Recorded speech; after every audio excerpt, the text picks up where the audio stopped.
మనం భగవంతుడి అనుగ్రహం కోసం ఎన్నో దీపాలు వెలిగిస్తూ ఉంటాం. అయితే పరమేశ్వరుడి దగ్గర వెలిగించే నారికేళ దీపం అద్భుతమైన ప్రయోజనాలను కలిగింపజేస్తుంది.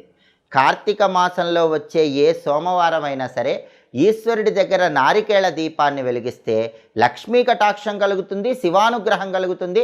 అన్ని సమస్యలు కూడా తొలగింపజేసుకొని శివానుగ్రహానికి పాత్రలు కావచ్చు.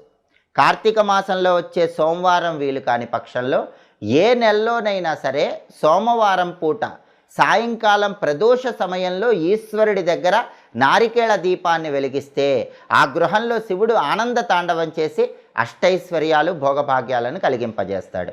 ఈ నారికేళ దీపాన్ని ఎలా వెలిగించాలంటే కార్తీక మాసంలో వచ్చే సోమవారం కానీ లేదా ఏ నెలలో వచ్చే సోమవారం అయినా సరే ప్రదోష కాలంలో సాయంకాలం పూట పరమేశ్వరుడి చిత్రపటానికి గంధం బొట్లు, కుంకుమ బొట్లు అలంకరించాలి. లేదా శివలింగ